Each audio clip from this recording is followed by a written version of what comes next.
Police SI परीक्षा केलेकारी 25 लाख चाकरी बिक्री पई होइथला डील। एभली किछि सांघातिक तथ्य वर्तमान सामना को आसीछि।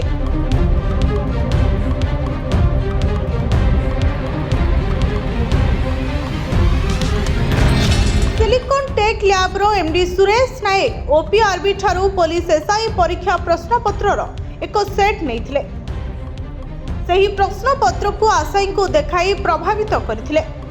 जो माने 25 लाख टंका देबे सेमानंकु प्रश्नपत्र मिलिबो ता सह चाकरी पक्का बोली कहिथिले।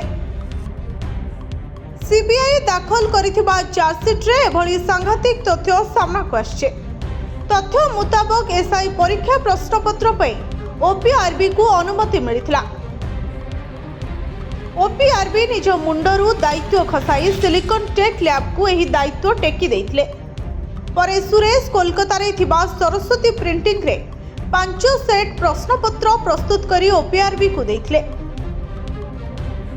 ओपीआरबी रो वरिष्ठ अधिकारी प्रश्नपत्र जांच सह कोलकाता प्रिंटिंग प्रेस को जाई तनाघना परे सेट 5 को छापिबा पई अनुमति देथिले।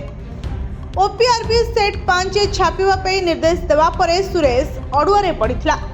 कारण पूर्वरु सुरेश किछि आशायी को सेट 3 प्रश्नपत्र बांटी लक्ष लक्ष टंका हातेइथिला। तेणु चांचकतार कथा हेउछि सेट 5 बदल रे सेट 3 रो प्रश्नपत्र छापी कटक स्थित 6th बाटालियन स्ट्रॉन्ग रूम को पठाई दिया जाइथिला।